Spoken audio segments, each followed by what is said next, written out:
once and host of Parent Boss Leader. I am so excited for our guest today, Whitney Eichinger. She is the Vice President, Southwest Airlines, and she is huge on focusing on enhancing employee engagement by invigorating a legendary company culture.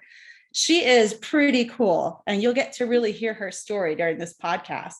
And I think what's interesting, Whitney, you started off at Southwest right out of college, 15 years, senior manager of communication, chief spokesperson. That's incredible moving up the ranks that way. Then went on to Ford Motor, Bedrock, Rock Ventures, and then Southwest won you back. So that is pretty exciting. They did. Yeah. So you and I met originally because Southwest had hosted a leadership event. And what really struck out to me about you is just how down to earth you are. We think of a lot of amazing executives across companies, and Southwest is such a huge company, huge name. And just your down to earth ways, your candor, your intelligence, you're an incredible woman. So thank you for being. Hey, it's a great way to start. Keep talking. No, I'm just kidding. So funny. So what is your current role? I introduced you a little bit, but how would you define it a little more? What exactly do you do for Southwest for our viewers to hear? Sure. Yeah. Well, Laura, thank you for having me. And I get to do a really fun job here at Southwest. So I lead culture and engagement, and it is a department, it's several different teams that we brought together about 3 years ago. You've, of course, hopefully heard the legendary stories about Southwest Airlines and their culture, but there was this thought about adding in this whole idea of employee experience, of change leadership, and of course, thinking about what we're doing with our awards and recognition, bringing all of those pieces together to make sure that we're having a really good time, but we've got some strategy behind that. And that's what put together culture and engagement. So amazing. So what does, say, a typical day look like for you? Well, that's one of the best parts of my job. They're all different. We'll go this week, for example, we've had several internal big leadership meetings this week where we've brought together thousands of our leaders to talk about, we do that once a year where we're talking about what's going on with the company, give them some really great things to go back and lead their teams with, get some involvement from some outside speakers. So I got to take a role in that. So if you think about just like when you and I met the panels and being able to listen to what best practices are, we do that internally as well. And we're able to share that messages. So imagine a lot of heads down time this week with our different levels of leaders, but then also a lot of idea sharing, a lot of fresh thoughts to take back to your team to be able to lead them. And you know us, we even worked in several happy hours. So today's been a good day of catching up, but I'd say we work on a variety of things on a day-to-day basis, and we're always keeping the pulse of our employees. So right now we're in the midst of analyzing the results from our company-wide survey. So we have that coming out and all the changes that we can make around it. And then being able to figure out how to get our folks taken care of. I did 25 thank you notes this morning just for employees who are going to be working during the holidays. So lots of different things go on day to day. Wow, I love it. And I think it's really a testimony of the company culture and you yourself, because we were originally even going to record our podcast a couple of weeks ago, and you dropped everything to help employees take care of the company for the hurricane in Florida. And to me, that spoke volumes. Not every company would do that, but you did. You stopped to make sure that people were taken care of. Well, and with Hurricane Ian, it's a really great example of, Southwest is so ready for a crisis, but our people come together like nowhere else in my mind. Our employees in Florida were taking care of each other. We were flying humanitarian flights in. We had baby formula shortages and employees in Atlanta and Orlando finding baby formula for our employees there. So it's a sad time when you're experiencing a disaster like that, but it really warms your heart to see how our employees come together to take care of one another. It's so true. I think even the brand that Southwest has, being on the outside, I've always loved Southwest. The flight attendants, they're hilarious. Yeah. Like, Yes, they so are. always take care of passengers. So I Yeah. think the culture starts within, and then it's a household name outside across the US as well. So thank you Well, we're again. glad to have you out there flying. So Yes. Taking care of me on all my business trips. Thank you. So today, what we really wanted to talk about is imposter syndrome. It's a term that's been around since the 70s, and it was actually first described by psychologist Suzanne Imes, she's PhD, and Pauline Rose Clance, also PhD. And really, what it's known as, it's a phenomenon occurring among high achievers who are unable to internalize and accept their success. They often attribute their accomplishments to luck rather than to ability, and fear that others will eventually unmask them as a fraud. So that was basically their original study that I read. I'm also going to read the Merriam-Webster imposter syndrome definition. In part, it's persistent doubt concerning one's abilities or accomplishments, accompanied by the fear of it being exposed as a fraud, despite evidence of one's ongoing success. Okay, enough history here. We've heard it all. You did a really good job reading, though. Congratulations. Thank you. Yeah. I just went back to school and I thought I might desk there. Thank you. So how would you, in your own words, describe imposter syndrome? I think that, when you're leading a department, you're often looked at to make the decisions for the group, and you are going along. And for me, I move quickly, I make decisions quickly. And then I always give the example. It's like, so I'm 46. I have a house, and sometimes you just are sitting in there thinking, am I even allowed to have this house? Like, is someone coming to check on me? So I feel like it's that feeling of, you're going along so quickly, and then you make quick decisions, but you kind of think to yourself, do I even know the answer to that question? Am I here for my knowledge? Like, I feel like it's in that speed of the decision making for me. And then all of a sudden you think, and I loved your definition from the 70s. First of all, I would have loved to have been in the 70s, but I think that it would be cool to think through how they initially defined this. But you think you know what you're doing. You are being hired because of the skill that you have to do this job.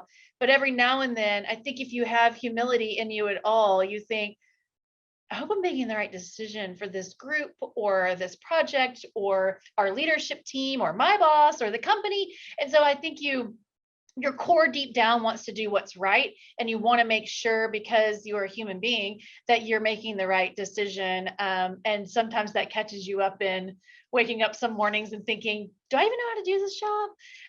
So that's kind of how I think about it on a day-to-day basis. Yeah, I think that is so well said. And one key word that you said is humility. I think people who have that humble sense of themselves and who do want to do a great job are the ones who are plagued by this the most. And Yeah. it was funny, I read statistics somewhere. I think it was something like 70% of high achievers face this. And there's a lot of key individuals. Albert Einstein is known as being one Oh, of wow. Yeah. Yes. So if he's got the complex, I guess it's Then okay. we can have it. We're fine. We're good. Yeah, we're great. Yeah. So in your opinion, does it impact, do you think, people all levels of their career? Does it start when you're first starting out to the end of the career? Are we going to deal with this our whole lives? I think it goes back to, I started at Southwest as an intern, and I think with youth comes excitement and risk and the ability to make these decisions. And you think, okay, I'm right, I've got it. And then you're figuring things out on the fly. You learn from your mistakes. So it's not that I think at that time, I think there's different seasons of your career. I think you get to a point when you're early on and haven't been in the workplace as long that you think, I got to learn and be a sponge and figure this out and try new things and bring change to an organization, if that's even what you're thinking at that time.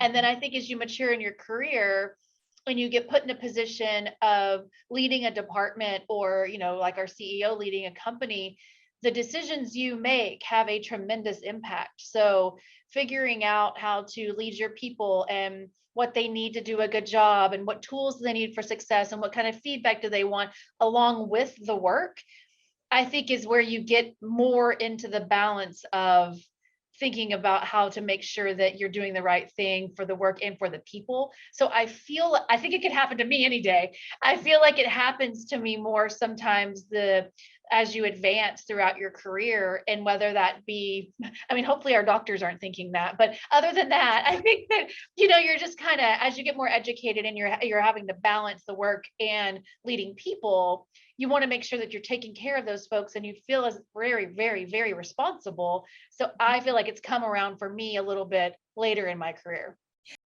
Yeah, I think that's so true. Kind of when we promote up and there's other people depending on us, I think Yeah. there's so much more at stake. Making decisions, is this good for others people's? It's not just impacting my life, it's impacting their lives.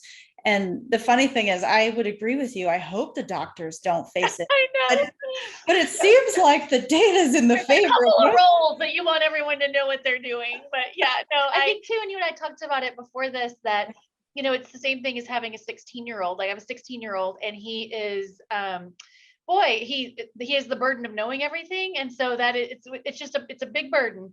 But I think then you've got this, ability to say, no, I know how to do this without all the experience, because you're so sure of things. And then the longer you're out in the universe, you realize, Mhm. thankfully, one day you Yes. will, that you might not know everything. So I think it's just, making sure you're as educated as possible when you're making big decisions. Yeah. And that was actually going to be my next question is imposter syndrome doesn't even just impact the workplace. It does impact outside. You and I are both moms. Yes. So often I wonder, oh my goodness, I have younger kids, Yeah. they're turning 6 and turning 8. And I think, when is your mom going to pick you up? I hope it's been a good All the Debbie. time. Yeah. I know. You're mine. I'm responsible for you. Are we I sure? know. I used to always think, is my son going to think that it's real that he has a mom named Whitney? That doesn't even seem like the name of a mom. Like, I'm always like, so funny to me Exactly. what you think. Yeah. It's so funny. It's so funny, isn't it? So, what do you think? What are the biggest ways to overcome imposter syndrome? Since so many people have it, I even posted this the other day, talking a little bit about imposter syndrome. And Uh-huh. so far, it was one of my highest responded to posts yet. People saying, wow, I didn't know there was a name for this. I feel this all the time. Thank you for putting a name on it. So, in your opinion, because I think you're Dr. Whitney, how do you think that people could maybe overcome this?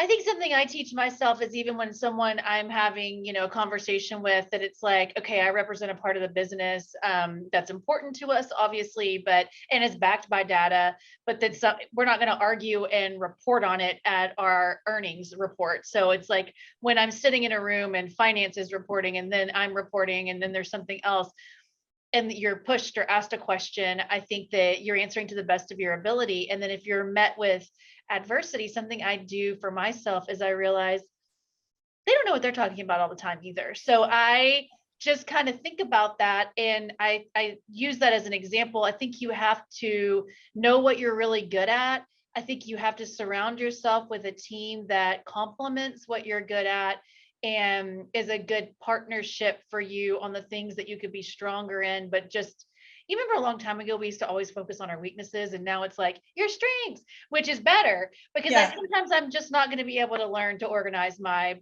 closet, but it's just I'm going to be able to do other things. And so I think having experts around you, and not feeling like you're too smart for that, or it might uncover something. You're actually smarter when you surround yourself with smart people. And then when you get in the depths and you even think someone else that may be presenting or talking to you knows it all, they don't know it either. So I think that knowing that we're all kind of in the same boat helps me Mhm. a lot. Mhm. And then realizing it's your inner voice that's saying that. It's not necessarily your boss or others that see you. So own it. And when you don't know something, just say that. Like, I say that often. I'm like, that's actually a great question. I hadn't thought of it that way. I'd love to figure that out, and I'll come back. No one thinks you're ridiculous you can't know everything, aside from my son. You can't know everything, but you can admit don't, and then come back with the right answer instead of trying to fake that. That's the part where you get into the danger zone. Yeah. I think that's so well said too. You're in the same boat as everybody else, Yeah. really knowing that, owning it. I remember starting out right after Penn State, I went to law school. And Mhm. within a couple of weeks, I thought, what am I doing here?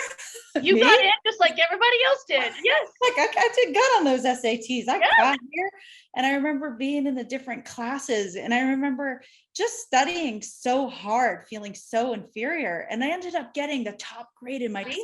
class See? on one of our midterms and leveraging that throughout my career. Because often, like yourself, I've always had a little much, too much humility, thinking I Yeah. can't do this. Yeah. But it's true, remembering we're in the same boat as everyone else. And I remember taking new positions, rising up the ladder. There's a change in my words that I've used. Instead of saying, I think I can do this, I think I got it, I'll say to myself, I will Yeah. do that. I've I got will this. get, I've I got will do this. This done. I- I've got this. And I think also blending the healthy humility really makes us approachable with people. I'll come back to you later. I just thought that was great advice that you Well, it's gave. So true. thank Like you. you can sit there and just pontificate, or you can, figure out the real answer and actually you learn. So then next time, that's the trick of it. You learn, oh, that's a great thing to bring to this. I'm going to make sure I remember that for next year. I didn't think of it like that. I'm glad they brought that up. Teach yourself, bring it next time. And then you're showing that you're listening to and you're thinking about things in new ways. I love outside input to a point. But like you learn a different perspective because I want to make sure I'm thinking all the way around an issue. And the only way you can do that is, of course, to get someone else's opinion aside from yourself. Now, there's a limit, but I think that just being open to that and not having so much of an ego that you can always learn, no matter what you're doing. So I think that you need to remain open to that. Absolutely. Well, thank you for that portion.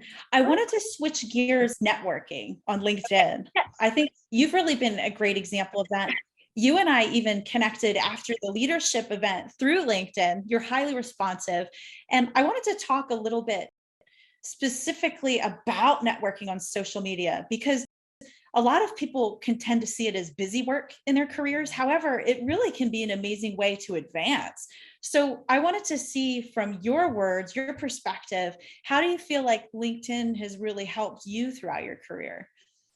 Well, I think, initially, I feel like when I first started posting on LinkedIn, that it felt more like, oh, are you out there looking for a job? Like, so there was like that feeling, this is years ago, of like, oh, I'm going to do this and I need to build this and whatever. And now I feel like it's a great way for me to share some of the brand awareness about Southwest. Of course, the either we're doing from our department specifically or the company's doing, and we're able to share that and I'm able to give my perspective on the culture piece of it. I think it's a great way to attract talent, as we have been through with what everyone else has been through with the past few years, and realizing that we're going to have to fight harder than ever for talent. LinkedIn has given us a great opportunity when someone's researching Southwest to be like, oh, they're these DE&I goals. Or of course we have our own channel too, but when you think about all the leaders from Southwest that are also sharing, I think you can get a variety of different content. And then I think it's also a great way to cheer on my peers at other companies and be a part of their success. That's not some Facebook gets so insane to me. And we have a really great internal private Southwest Facebook group that I participate in quite frequently. But the bigger world of Facebook can get very busy. Instagram, I'm spending every dime I'm making on the ads there. So that's working so well. I can't even think about it in there. But when you get to LinkedIn, I think it's a really clean way to talk about, because I even talk about, I'm a part of a nonprofit board. I talk about the work we do with that too. And it doesn't seem like, it seems more like a news feed than like, look at me and look what my work is doing. So I've really enjoyed it that way. I also think it's a good way that's very non-creepy to reconnect with people that you've worked with. I had someone actually, that my son was in daycare with, and I knew the mom from dropping our kids off at the same time, that just asked me to speak on a panel that she works for Balfour Beatty, and she is like, hey, would you do this, because we're going to talk about culture, I'd love to have you. Oh, hi, by the way. And so it's just, and you're like, that's better because you're not keeping up with everyone's contacts. So I love I love seeing also best practices from other companies, and it's so intermixed on other channels. It's hard to sort through the fun stuff and the work stuff, but you get a really good, positive, injection of work, and then celebrating others for getting new roles too when you post on LinkedIn. I mean, I Yeah. try to keep it, I'm not posting every day, but it's open all the time, and I can look around and talk to people. So, but I really enjoy it. And the photos, it's fun to share. The pictures. Yeah. I think LinkedIn, you're right. It's gone through an evolution process over the years. Yeah. Me in the recruiting industry, I've seen so much change. Before it was just very dry, almost Yeah. a business channel. But over the years, looking at different candidates posts, hiring managers, executive teams, it's really become so much more flavored with people, their personal lives, blending workplace. There's the stigma of being one person at work and one person at home is really going away. People Yeah. are becoming their authentic selves. Yeah. And I love seeing that on LinkedIn as well. The one last question I wanted to ask about LinkedIn for you personally, and you covered it a bit, but what are your favorite posts to see and content? Do you prefer humor? Do you like just knowing what's going on? Like, what do you I like to really look love at? the brand stories. So I love when a brand is trying something new or sharing things. I mean, of course, from my role with culture and engagement, I'm going to like the off the beaten path stuff. So I feel like when I see brands that I follow, because I'm following my favorite brands and then also following brands of our competitors, when they're sharing the great work that their employees are doing, I'm really interested, and I love to see like, oh, is there something we can learn or something that we're already doing that we should be sharing along those lines as well. I think it's a great storytelling place. I have a friend that left for a new startup shoe company. So the whole world of shoe design and what pops up underneath that and telling the stories of the folks that are crafting the shoes. I just love that get kind of curated news feed that you get through it that seems to really have a great place to find new ideas and a Mhm. great place to also appreciate all those in your network for what they're doing. So the fun stories, the employee stories, and then a lot of the stories of just celebrating with one another and the new product launches are really interesting to me. Yeah, very cool. And even watching you on LinkedIn, you're a giver. I notice you like, you comment, you share a So lot I'm of like, different hi, people. hi, hi, hi, hi. You Yeah. are. You interact with people. And I think that just reflects your personality. I mean, even just meeting you back in the leadership Zoom event, you Yeah. just are so down to earth. Oh, that's sweet. Thank And you. your background's so incredible. I know I'm a little starstruck here with you, but Oh, please, please, please. I think Southwest is very lucky to have you. And I think that Well, you're, we're lucky to have you as a customer. We love it out. We wouldn't be here without you guys.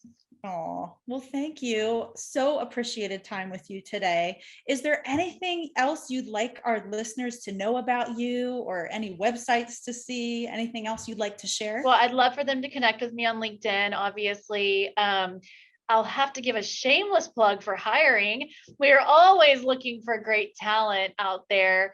And so we've been sharing more and more about what our employees are doing. But I think the aviation industry is one of the most exciting out there. And I cannot wait. Our CEO will be in his position for a year this coming February. So we're pretty excited to be doing all the fun work around getting him out there as well. So more to So come for Southwest, and happy to connect with anyone. great. And I'm happy to share your positions out with our network as Oh, well. please do. Yeah, please do. Share, I share. think you'll have people lining up to work with you. Well, thank you again, Whitney. A pleasure connecting with you. Yeah. Thanks, Laura. Bye-bye.